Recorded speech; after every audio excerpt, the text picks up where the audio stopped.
The Peskin Report is sponsored by High and Happy Catering out of Springfield, Massachusetts. Their chef, Michael Best, can cook anything you want with or without being infused with cannabis. Check out some of what they make on their Instagram at High and Happy Catering or call them at 413-785-8999. You'll be happy you did.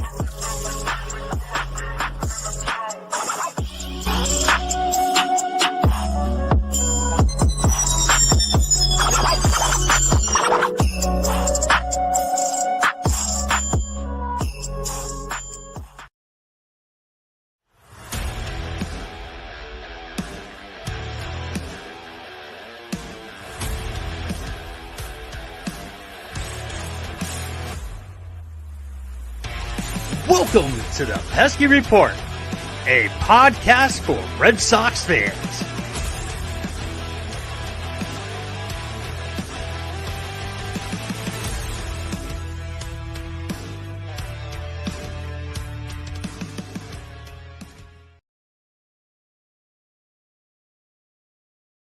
What's going on, everyone? Welcome back to another episode of the Pesky Report. This is episode number 132. My name is Brad Chandler. This episode is brought to you by Belly Up Sports Media. With me tonight, we have Annoyed Hogdale and Annoyed Ed. How are we doing, gentlemen, outside of being annoyed? I'm congested as well as annoyed, so that's not a huge plus. How about you, Ed? Joke's on you. I always sound congested. But no, I'm fine. I had a good weekend. I was up in Vermont. Got back yesterday. Had watched a whole bunch of baseball. You know, Marcelo Mayer is healthy again, so that's pretty cool. Is Nathan it Mayer Eovaldi or threw is a it complete Meyer? game. I don't know. It's spelled the same as John Mayer, so I just assumed John Mayer. I'm only questioning it this time because you kept saying Hook last year. So I'm probably wrong. I very well could be. I mean, Who can Euclides? Euclides. Oh my lord! I'm not a good litmus test for how these names are actually said. I wouldn't be able to do commentary because no one would know who the fuck I was talking about. I'm pretty sure it's Myers. But I mean, who am I to fucking say anything? Yeah. So Red Sox fucking lost another series against the American League East team, which really sucks. I called for a sweep, and we lost three of five. Like, what the fuck is going on? Like, the Orioles are giving the Sox a hard time. Yeah, and it's really frustrating because like the Orioles are definitely better than like they've been in the last 2 years. Like, that's not debatable. Like they've upgraded from bad to fun but bad. So, you know, that's a pretty big step for their rebuild. Would you say bad but fun? Either either one. But bad? Yeah, you know, either way works. But like, it's still like you're the Boston Red Sox. You're trying to be a playoff team. You're theoretically trying to claw your way back into like competing for the division. The Orioles are still a bottom half of the league team. You can't be losing 3 out of 5 games to the Baltimore Orioles. No. You just can't. What is the season series now? Because they've lost what now? 5 of 8. I believe so. Oh my lord! It's just not good enough. Like, you just got to play better against the bad teams. I do have some good news though. I finally got to see the Red Sox win. That was fun. That's fun. Huge. I went to the doubleheader on Saturday, and the first game was really fun. The second game, not so much. I definitely have a shout out for a couple dudes that I ended up meeting at the game Saturday. They're both Orioles fans, and they were pretty cool dudes. Like we were talking shit to each other, but more in a fun way, you know. Yeah. Trey Mancini, I believe it was the first game, it was the first game, but in the first inning, Rafael Devers, I think the ball came off his chest or something like that. And there were these two Oriole fans just sitting right in front of us. One of them was wearing a Chris Davis shirt, and I forgot who the other one was wearing, and they screamed wheels because they were like wheels. So like every time there was like a play where like the Red Sox were safe, and then like every time like the Orioles like didn't do something, like didn't get on base or something like that, I'd be like wheels. Out in the game, I shit you not, dude. These two dudes were like cracking up the entire time. It was fun. Their names were Ali and Jason. So I told them I'd give them a shout out on the show. It was a pleasure meeting both of you. Glad you guys had some fun. They said that out of all the teams games they've been to, they said that the Red Sox were not as bad as they imagined, and it probably has to do with the fact that we suck right now. Yeah. Also, Boston sports fans are usually pretty good with banter. Usually pretty good at not taking it too far, at least from my experience. Unless you're the Yankees back in like the 90s, early 2000s. Oh, yeah. 70s. And it was a bloodbath. Yeah. I mean, me, myself, I've never been terrible to like any of the other fans or whatnot. I'll talk shit. They'll talk shit. It is what it is. So it was great meeting you two. Hopefully one day I'll get down to Camden Yards and we can grab some drinks or whatever. So that was really cool. Yeah, I don't really know what else to say about those two games. I mean, Saturdays, the first game was beautiful. The second game, I didn't think they were going to get it in. But let's talk about Friday's game, which the Red Sox blew an 8-2 lead. Oh, fuck me. And I watched every inning. I watched every inning of that fucking garbage. Oh, my God. I think – where did I go? I was out that night. I was listening to the game, but I'm so happy I didn't watch that game. I'm so happy I didn't watch it on Apple TV because that was terrible. Oh, dude, the commentating, legendarily bad. I hate being like the guy that's like, new broadcast is bad. It's shit. Terrible. But it's actually bad. It's actually really bad. Did you watch any of that game? Yeah, I watched it. I watched bits and pieces of it. I had a pretty busy weekend, so I wasn't able to catch that one, and I wasn't able to catch all of the second part of the doubleheader. But just going through it, turned it off. Whitlock was looking good through 6 innings, 2 runs. My guy that I'm not a fan of pitching, Jake Diekman, was coming in, so I said to myself, I don't need this stress right now. I've got other stuff that I have to do, so I'm just going to turn it off and assume that it's going to go fine. And Diekman gives up a 3-run homer. My sweet son Schreibe decides to give up his first earned runs of the season, and the Pen can't hold it down. The only thing that I'll say with that is that when we've seen the Pen blow leads this year, it's usually in like 3-2 games or 2-1 games or stuff like that. This was the first time we've seen a total just collapse of all parts of it at once, which, happens. It happens to even the best of teams. I'm not sure that would have been prevented by even having like a Craig Kimbrell or like a Kensley Jansen in position with the team. It was just one of those things where everyone kind of as a unit fell apart. Everything that could go wrong. Everything that could go wrong went wrong. Yeah, it was a real Murphy's Law game. Exactly. It was a real trademark Phillies bullpen performance. Yeah, but that's the Phillies. Yeah. And that's sort of the thing, though. Like, this isn't a Red Sox exclusive thing that happens. It happens at least once to every team all year. It's happened. We've seen meltdowns happen with the Red Sox bullpen, but not quite like this. So I think that it was extra jarring for that reason. And, they've been hot, division rival. And to their credit, they won. They didn't go on any losing streaks during this. They won games 2 and 4. So, a typical series, it ends up being a split. I don't know. Should have taken the series against the fucking Orioles. I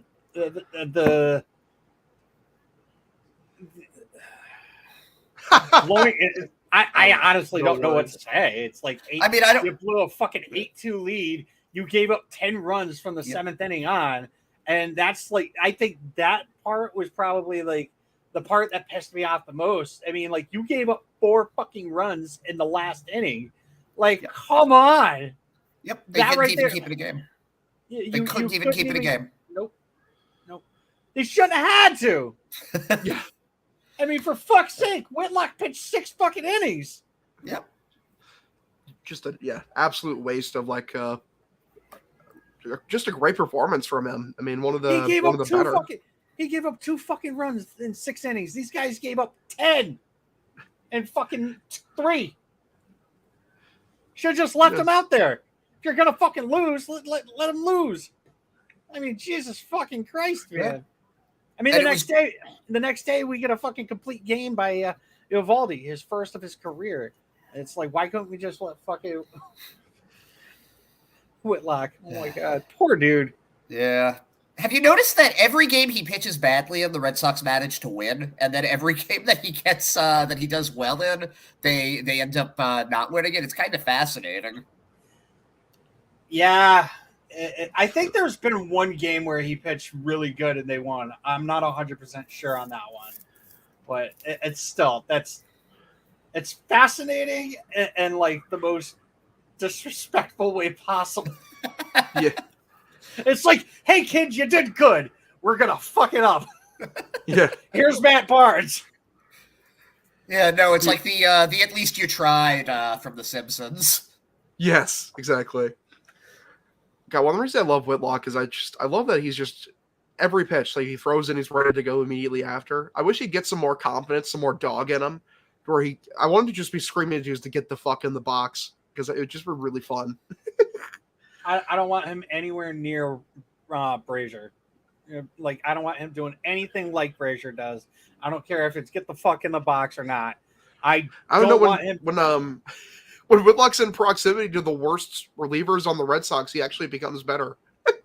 Because Matt Hendricks taught him his changeup. Yeah, that is true. Like, so what are we going to get? Fucking Matt Barnes showing him how to throw curve? I mean, wouldn't hurt. Knuckle curve for Whitlock would be pretty cool. That would be cool. Pretty sick.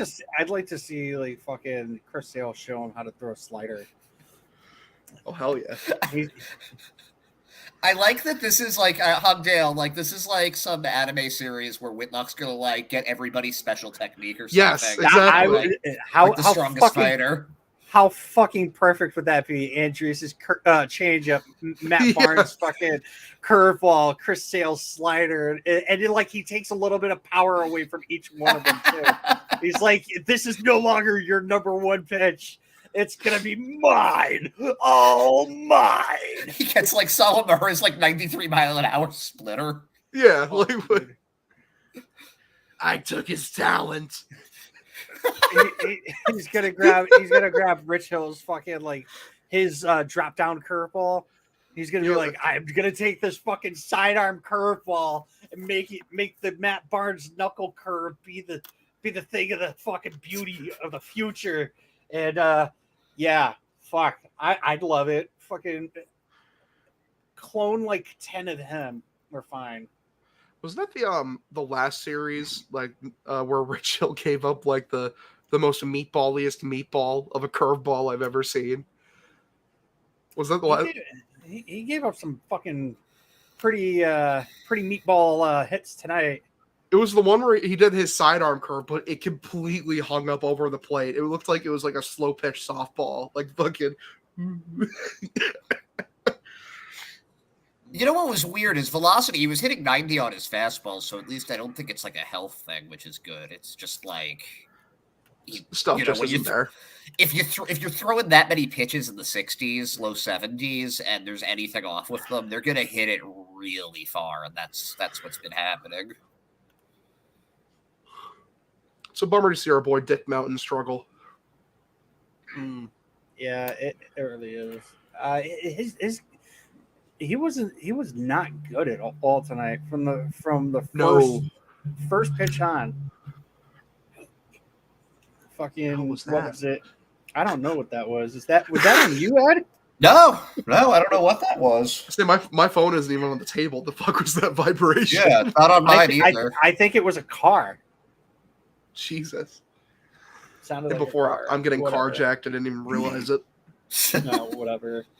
I bet Sapphire would fucking. Oh yeah, she'd be fucking freaking the fuck out, wouldn't you, Seth? She's like, fuck off. Pretty much. Yeah. Like, So yeah, the Sox ended up losing a game. You can't blame any of that on the fucking offense either. 8 runs, a 6-run difference should be able to fucking get you through. We got home runs from Bogey. That was it. Jeez, it feels like it was like forever ago, with it being on Friday. I will say that Cordero has been looking fucking awesome. Like, I know I've been bringing it up a lot lately. As you know, I'm a huge Cordero fan, but he looks way more comfortable. He looks a lot better way better than he did last year. And that home run that he hit yesterday, 448 feet, literally it's the longest home run anybody on the Red Sox has hit all season. And last year he hit one, I believe it was 472. Yep. That one in Philly. Like, I believe that one was like 119 off the bat too. I just love watching that one because Christian Vasquez. Do you remember what Christian Vasquez looked like when he hit that? It was literally his hands on his head, like. It's like, I didn't know a human could hit a baseball that far. Right? Like, you want to talk about moon bombs? That thing was a fucking blast. And the fucking Maz is just like, holy shit! I want to see a replay on that. Like, I need to see that. Like, he didn't just hit it. He didn't hit it. Maz actually impressed me the past 2 games. I did not hate him. I enjoyed him actually the past 2 days. He's fine. He's fine. He definitely is fine. Indeed. But going back to that, the game 4 that wasn't part of the doubleheader, they hit a lot of moonshots. That was like 5 out of the 9 starters hit home runs, and none of them were cheapies. Like the Arroyo one wasn't. Kike hit one 1,000,000 miles an hour. My favorite one, like, of course I love Cordero's, but my favorite one was Arroyo's because he swung the bat, dropped the bat, and just ran to first. He didn't like look at it or anything. He's just like, yep, that's gone. That was literally my favorite home run. But yeah, you had Arroyo, Devers, Cordero, Kike. Who else was Bobby? Yeah, Bobby dropped some dick. Yeah, Bobby definitely dropped a dick. He was like, here, bitch. He did it twice, actually. You got to see him do it at one of the games. Holy shit, dude! Like, so. That home run, I didn't think was going to be a home run. I thought it was going to be just a fly out to right field. The way that the launch angle on it just didn't seem like he was going to have far enough. Like, the guy that I was sitting next to, I was like, nah, that's not out. That's going to be an out. And it wasn't just a home run like into the bullpen. It was over the bullpen. I was like, holy shit. Let me pull that way. And cool thing about that one was it was actually a pinch hit home run. Yep. Casual pinch hit tank over the bullpen. Nothing to see here. It's so fun with him and Franchy. Not all the time because there's obviously a lot of swing and miss for both of them, especially Dahlbeck. But they're both just so friggin' physically strong that like any pop up for them could make it out of the park. It's kind of a blast to watch when they're making contact. Oh yeah, I mean if they make contact, it's going a little ways. So he got his home run off of Keegan Akins. Yeah, and it was at 28 degrees. It went 397 feet. So the bullpen's 380. So, I mean, it went over it. They said that it went to right center field. I don't know. Whatever. It went over the bullpen. That's all I fucking know. So, yeah, it was fun to watch it. Second game, fun. Definitely fun. Watching Eovaldi pitch his very first first career complete game. That was fun to watch. I didn't know about it until after I believe like after we like had to leave. I still hate that. You know, you have tickets to the 2 games and one. Also, I do have to make. I have a complaint. I have a complaint with Fenway. Oh shit. Every year I've gone to Fenway, I've been able to bring a drawstring bag, so that like I can, whenever I get like merch or whatever, I can throw it in my bag and walk around with it. Or like I bring like a battery pack with me so that my phone I can charge my phone and stuff. And with this game, I knew that there was a chance for rain, so I brought like a poncho, and I also brought my hoodie just in case. And then I get there, and they're like, "No drawstring bags," and I'm just like, "What? Like, when did that start happening?" Because like earlier this year, when I went to opening day, I was able to go in with my drawstring bag, and they were like, "No drawstring bags anymore." This, that, and the other thing. And there was like a big billboard there that said, "You know, these are things that we do not allow in Fenway anymore." And drawstring bags were one of them. I was just like, they were like, "Oh, you could go drop your bag. You could go drop your bag off at your car." I'm like, "Bro, my car's like on the other side of the city." Yes.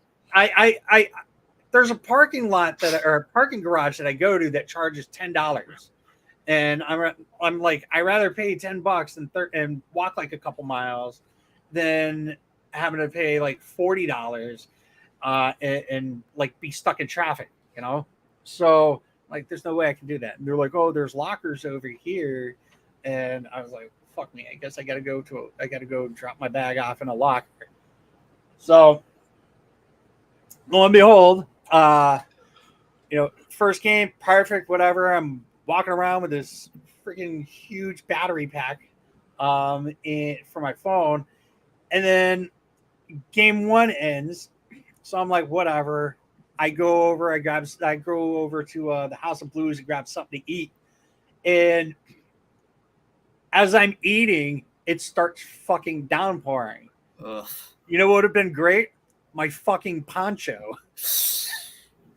So Nah. I'm like, well, now I gotta go buy a fucking poncho because my bag is like down the street in a locker, and I was not happy about that. I thought that was stupid.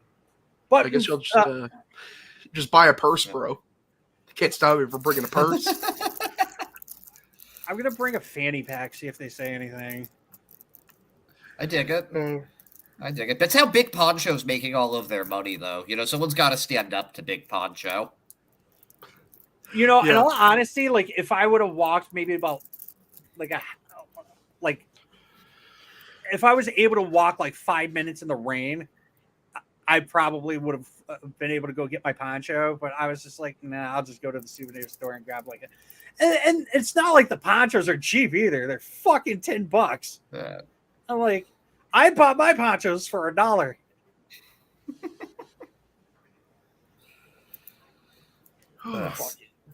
Socks stink, huh? They don't stink. They're just inconsistent. And you know, the fact of the matter is, we're all getting fucking annoyed by this. Yeah.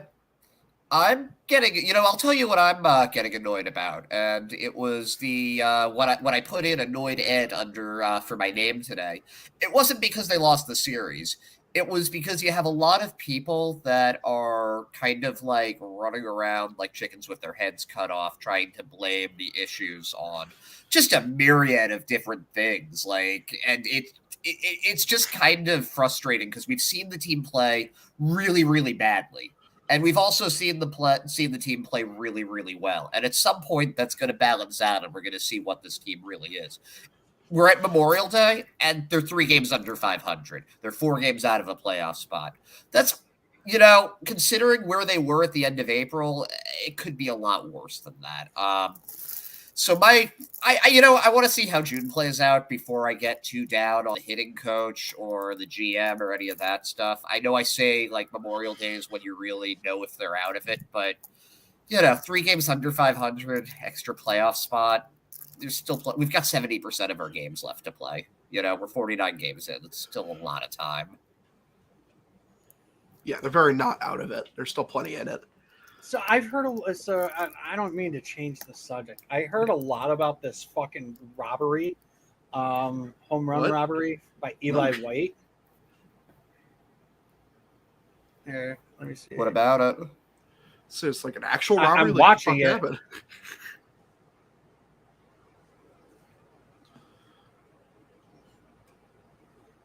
Holy shit! What a catch! Wow.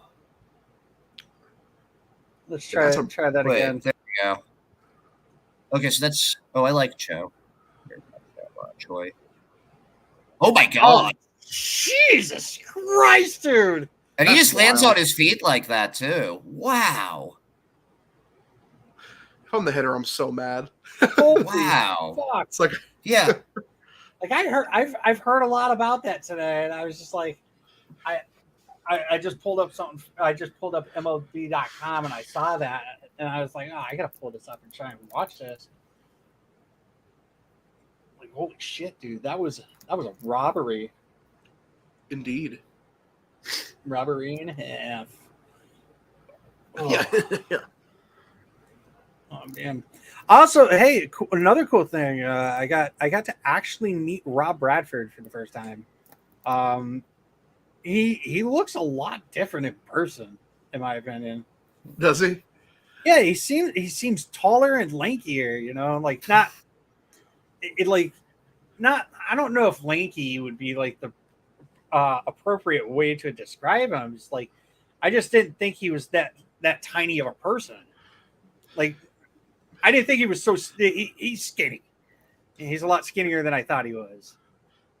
So, I was gonna say, like, what are you saying? You're saying the makeup carries him, like on the radio and TV? Like, wow, that's fucked up. That's I'm not fucked up, Brad. I'm not saying he's fat, but no, he was pretty cool. I went up to the Nesson studio just to see who was up there and whatnot, and I saw that he was up there. And I wasn't like hanging out or whatever, trying to get his attention or anything. I was sitting up there, just enjoying the view, whatever. And he came out and he was just like, "Hey man, how you doing?" Like it just came up to me and whatnot, and it was pretty cool. It was, we talked for about 15 minutes, and he was real cool about it, and just said, "If you guys need anything, let me know." And That's sick. Yeah, he seems like a really personable guy from every interaction I've had on like Twitter with him. he's really cool. He explained that he's doing a book with Joe Kelly, which is pretty Hey. cool. The baseball isn't boring thing. That's him and Joe Kelly. He went out to Chicago and he did a radio thing with him, and Bradfo was in the producer's booth or whatever, and Joe Kelly within like 3 minutes dropped like 4 F-bombs or something like that. I was like, man, you That's kind of got to amazing. expect that because it's Joe Kelly. You're gonna get something like that from him. He was like, yep, definitely gonna get that.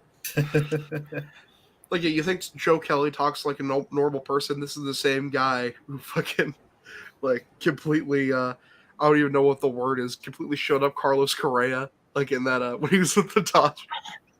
I would honestly be more, who was the person he threw out at second when he, like, threw his arms up, like, what are you doing?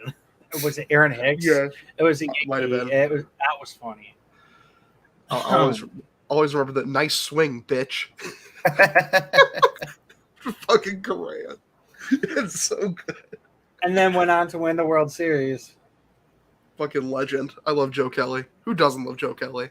Joe Kelly, like, okay, what is your favorite Joe Kelly moment?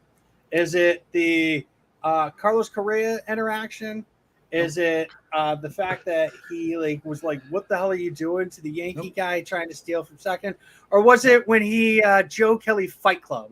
Joe Kelly Fight Club, and I'll tell the you Fight why. Club. Let's go. I was at that game, so just That's awesome. that makes it that much better. And he, like left out of that conversation is how badly he kicked Tyler Austin's ass. Hold on a second. So, were you expecting me not to say that one, Ed? I wasn't sure if that was going to come you up were or like not. 50-50 on that one, right? I was just shaking my head, like maybe he's going to forget about that. You were 50-50. Yeah. No, I'm totally on board with the Joe Kelly Fight Club over everything. Simply because it was while he was with the Red Sox. So Yeah, the pouty lip is iconic though. Like that. Oh yeah. That shit is so. yeah, The best. it became a GIF. Is it GIF? Which is it? I say GIF. I say GIF. Yeah, I mean, I think people who say GIF might be terrorists. I mean, let's be honest here. It's graphics, not graphics. Come on, fellas. It actually says when I Google it, it's pronounced GIF. Yeah, the creator says it's pronounced GIF like the peanut butter, and the creator's fucking wrong. It's graphics interchange format. GIF. Graphics interchange format. Graphics. Shut the fuck up. The creator's a terrorist. That's what this really comes down to. Code Orange. FBI, investigate this. Oh my Hold god. on. It says the creator of GIF image format, Steve Wihiat or whatever of CompuServe, when deciding on the pronunciation, said he deliberately chose to echo the American peanut butter brand GIF. No. So he based it off of because he likes peanut butter, basically.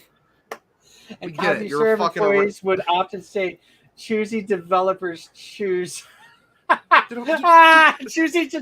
Choosy developers choose GIF, playing off of GIF's television commercial. Did a fucking golden retriever do this? Like, oh, dude, I just love peanut butter. I just gotta let this be known. Sorry, it's Jolden Retriever. Jolden Retriever, exactly. Jolden Retriever. So tired of this shit, dude. The creators. Yeah. I'm just thinking of Giraffics, and I'm assuming this was like some 1999 Toys R Us teach kids how to use computers classes. I don't know if the Toys R Us isn't a thing anymore. I don't think you tell the creator of GIF that it's pronounced the way it is. He's like, I'm going to kill you. It was created in 1987. That's a long time ago. Yeah, I wonder how many fucking megabytes that was. Who even knows? What's your favorite GIF? Oh, my favorite. You go first, Ed. I got to think for a second. I've got to think for a second on that too. What do I use a lot from there? I think the Homer Simpson one where he's like going back into the bush is probably one of the best ones. That was the first thing that came into my mind when you said that. I'm trying to think though, what was the last one I used? I'm gonna go and look. One of my favorites is the one where it's the emoji where he's like, and it's like he gets Thanos snapped away, where he's like fades. He's like, ah. Oh no, I like the Obi-Wan Kenobi hello there one. That's a pretty good one. That's really good as well. Yeah. Or stop it. He's already dead. Yeah, I do use that one a lot. That's fair. That one's pretty funny. Also, a fair of Judge Frollo from Hunchback of Notre Dame saying, "How dare you defy me?" I don't think I've ever seen that one. It's just I say that a lot for somebody that wasn't born in the 1600s, so I relate to that one a bit. The other one I like using is the Mark Wahlberg one where it's stop it. I like the one where it's Elmo in hell, where it's like Elmo. Oh yeah, it's just burning. That's an amazing one. That's your favorite, Jeff? Shut up. Hey, that shirt that you're wearing, it says original Jankster on it. I fucking hate you. Hogdale. Drams. I hate all of you. Yeah, that's my name. Drams. Yeah. Drant. Indeed. So why are you annoyed, Hogdale? Why am I annoyed, man? Because these Red Sox are just too fucking inconsistent, dude. It just seems like the second the bats start picking it back up, the bullpen shit the bed, so that's pretty cool. And then, randomly sprinkle in a few hitting disaster classes like today. It's just, it's frustrating. I mean, this team can be really, really good if they play to their potential. It's just a matter of if they actually will. Something that's kind of wild. after how badly everybody was hitting that first month, when you look at what the offense is doing now, I wrote this down a little bit. Hang on a second. They have the 4th highest OPS in all of baseball, and the 3rd highest batting average and slugging percentage in all of baseball, and the 10th highest on base percentage. And they lead the league in runs. Yeah, like it's insane. But do you remember that period of time when they were losing every game like 2-1, 3-2, 1-0, and that they're putting up that kind of numbers now? It's kind of just like what is going on here, you know? All right, let's cut it down. So the Red Sox are 5th with runs. Yep. They are 2nd in hits. They are 1st in doubles. Yep. So the Red Sox have 119 doubles. Can you guess how many the second place team has for doubles? 96. 85. Ed was close. It's 95, and it's the Dodgers. But actually, doubles don't matter. Didn't you listen to the Apple broadcast? Actually, doubles don't matter. Come on, let's get to the other team. Didn't you hear me? Yeah, I didn't watch Ed's about to fucking like go. I will not accept this Jackie Bradley Jr. slander. I will not accept it. Sentient doubles machine, Jackie Bradley Jr. Well, one of the other god tier takes that the Apple broadcast has is does leading the league in doubles actually matter? That was one. And also that David Ortiz only was exclusively a slugger, and like that's where all of his value was. You know, ignoring the fact that he was, always walked a ton and, just in general hit plenty of singles as well. The Red Sox are in 13th with home runs with 43. RBIs. They're Ribbies? 3rd with 228. Oh, this one's going to be fun to look up. Yeah, this is not good. Oh, no. They are 24th for walks. Jeez. Yeah, don't love that. Wow, I actually don't mind that. They don't strike out as many as all these other teams do. They're 19th. Stolen bases. Can you guess what place they are in stolen bases? 22nd. 27. Trevor Story is single-handedly putting them on his back. Average in 3rd. On-base percentage. Wow. 10th. So they're in the top 10 for that. Slugging. Everything Ed said. 3rd. OPS. So they hit good. Nice. It does look good. Too bad our pitching. Let's see. What's our ERA for pitching? The best ever. No, that is certainly not for the bullpen. Yeah. It's 19. We're at 403. Yeah, that's about right. Yeah. Could definitely be better. You know what the most frustrating thing about that first game loss was for me? It was even the reliable relievers were getting hit hard. Like Strom got annihilated, Schreiber got annihilated, and it was just there was no. I think Big Fudge is the only one that got out of that unscathed because I don't think he pitched in it. But I might even be wrong about that. I think you're right. I don't think he did pitch. Yeah, no, it was that was brutal. And now Strom's got COVID or something. So. No, he did not test positive for COVID.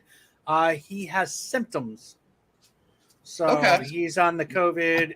He could test out. So, well, hopefully that happens sooner rather than later. Because that game aside, he has been pretty good this year. It's easy to just go into depressed mode, but he has been pretty good. No, you're right. He has been. He's been one of our most reliable pitchers out of the bullpen, and it's nice. You know what really does suck? They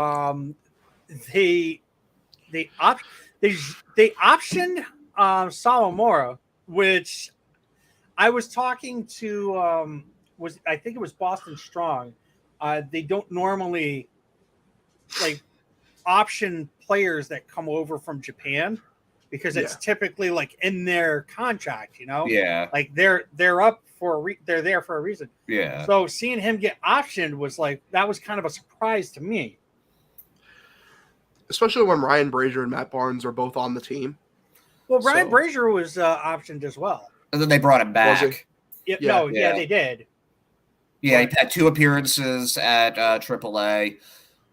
You know, he did fine because he always does kind of okay there, and it's not like, I don't know how much the issue with him is mechanical. I think it's just that big league hitters hit him very hard this year. It's just something, it is what it is. He's gotten older. He's lost a little bit of velocity. I don't know why Barnes is still on the team.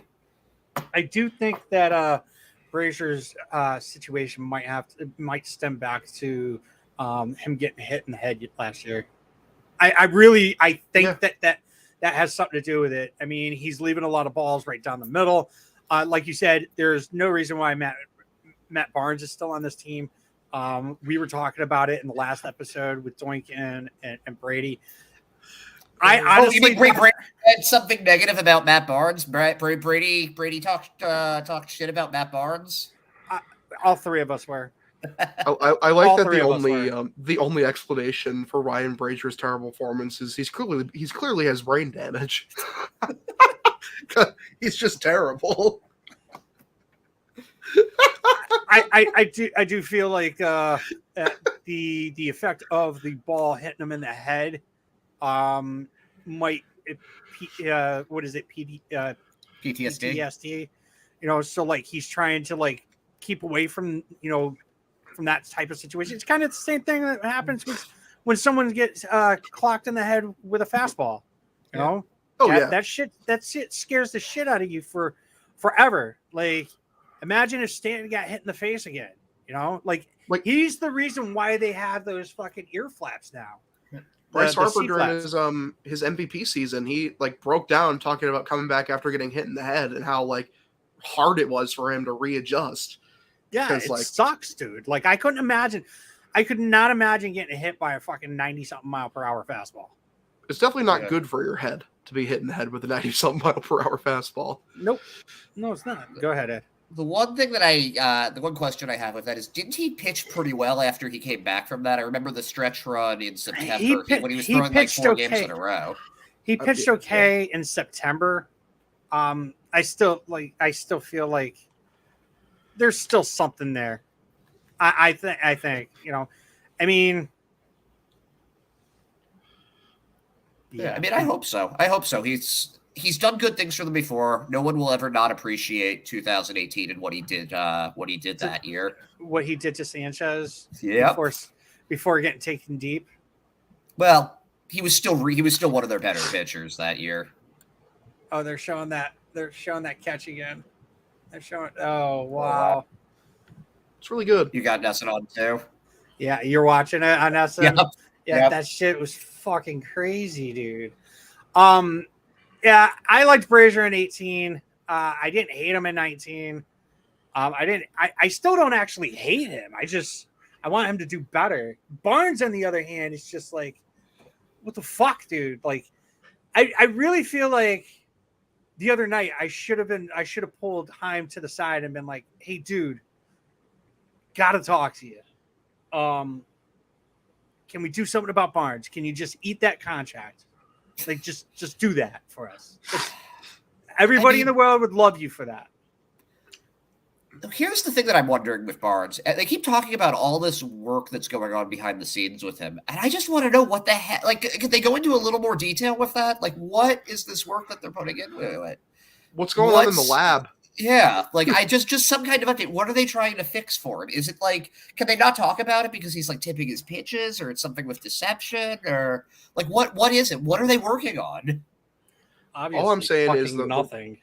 The Red Sox cheating lab just isn't up to snuff. I mean, it really isn't. I mean, if Matt Barnes was a Tampa Bay Ray, his ERA would be like 0.9 right now, or if he was like a Giant, like. Genuinely, like, it's disgusting that the cheating lab has been neglected for this long, and Heim Bloom should be ashamed of himself. Yeah. Hey man, they were under some heat. They had to take the cheating lab underground, and it's a lot harder to do these things without that guy, Yeah. So I didn't actually talk about this. I got to meet Heim. Yeah, I was gonna say I saw that picture of you with him. It was probably one of the cooler things that I've got. I met Heim, I met Schreiber. It was fucking hilarious when Schreiber came out. All the kids were like, story, and I'm just like, Oh no! I'm like, fuck you, kid. Like, there was a Please few tell me things you where changed, like, hey Schreiber, dude. I Good did. job. I was like, good. Hey, Schreiber. And he just like looked up. He like left. And like I walked over like towards him. I'm like, hey man, can I get a pic? And he was just like, he like threw stuff in his truck. He came over. There were some kids with some baseball cards. I think I've seen them like at every game I've gone to, and they have like binders full of baseball cards and stuff. And they go over there, and I was like, hey, sign their baseball cards first. I'll take the picture last, whatever. And we took the picture. I was like, dude, you're fucking your fucking nails in the fucking pen. Love you there.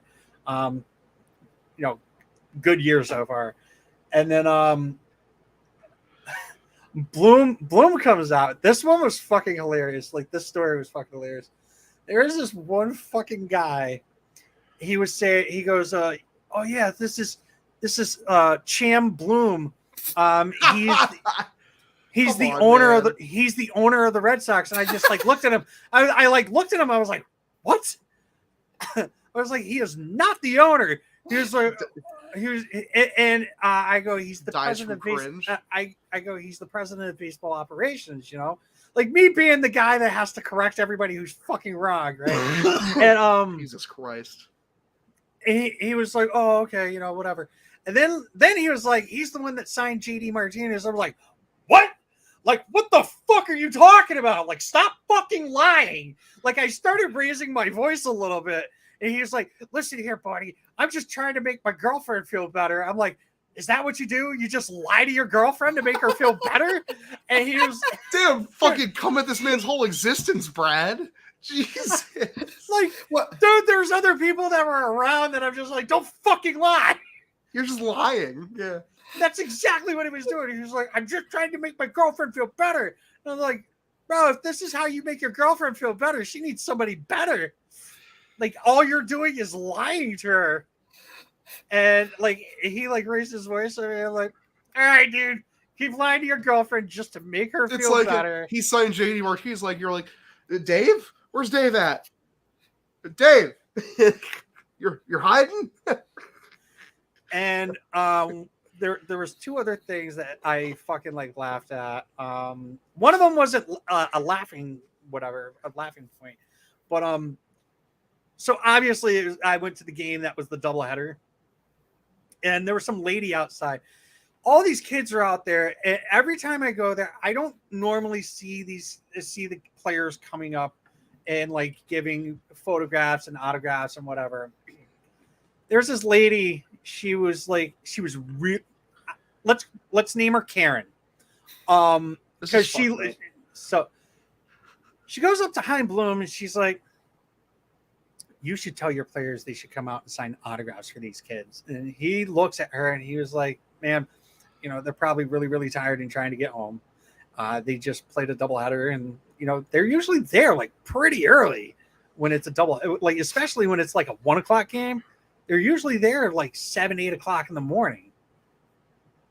So yeah. And then what was the other thing? I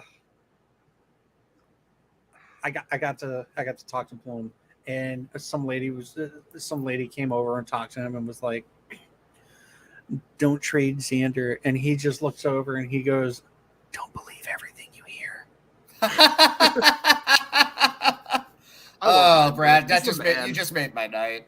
Was he? Man. Can I ask you where you were doing this, by the way? Like, because how were you able to get this close to everybody? I'll tell you off air. Okay, gotcha. So good deal. But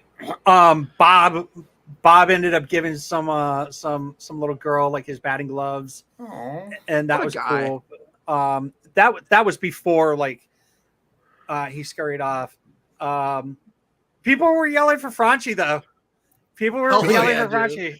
They wanted Franchy to come over and take pictures and sign autographs and whatnot. And he was hanging out with Phillips Valdez. And this one girl kept saying Val. Val, and I was like, who the fuck is Val? And then like I realized he was over there, and I was like, oh, Valdez. Okay, like it took me a minute to fucking figure it out, but Franchy drives a scoop. Oh, And Stromboli, which I found out was the nickname from while we were away, he rides a fucking scooter too. Ha!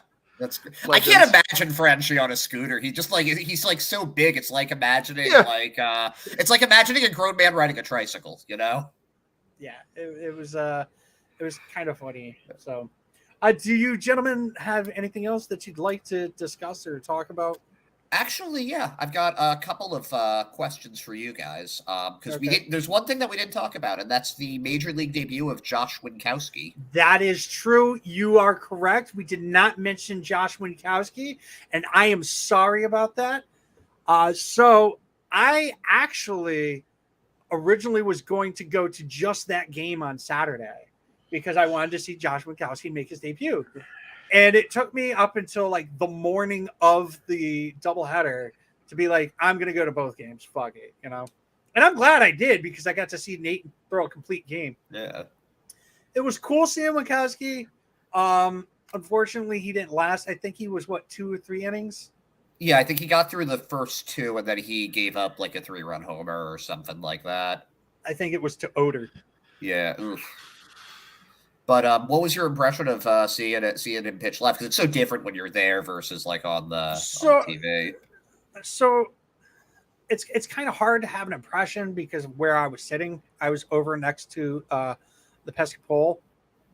We had somebody complain about the fact that I went to a game earlier this year and I was nowhere near the pesky pole. So I made sure that both games I went to, I sat next to the pesky pole.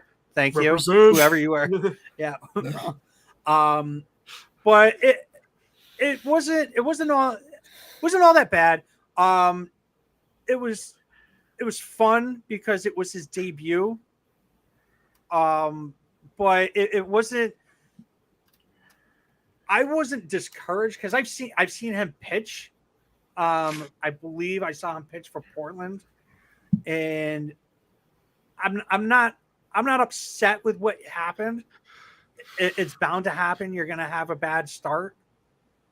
And it was kind of expected with the way that this team has been playing.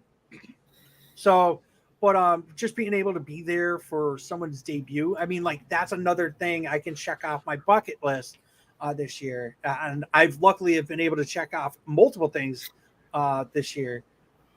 Opening day, Jackie Robinson Day, another doubleheader. I saw a complete game. I saw someone make their MLB debut. I mean, I had a couple good things this year so far. So I'm not disappointed in the way that he pitched. Yeah.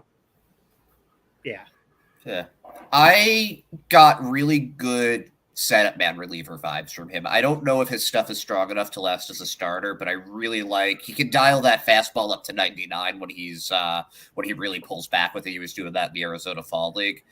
And he looked like he belonged. So I think that we're going to see some more of him in the majors, maybe not as a starter, but I think they could end up, if they do give up on Barnes or Brazier or one of those guys at some point, could be one of the first people we see replacing him there. But it's always cool being at the first game like that too. Like if Braden Bello gets to pitch at Fenway for his first game, I might see if I can get tickets for that, just because that would be really cool. Right.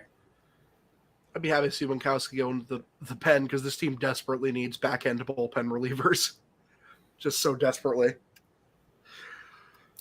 So we've got a few people that can be back in pen.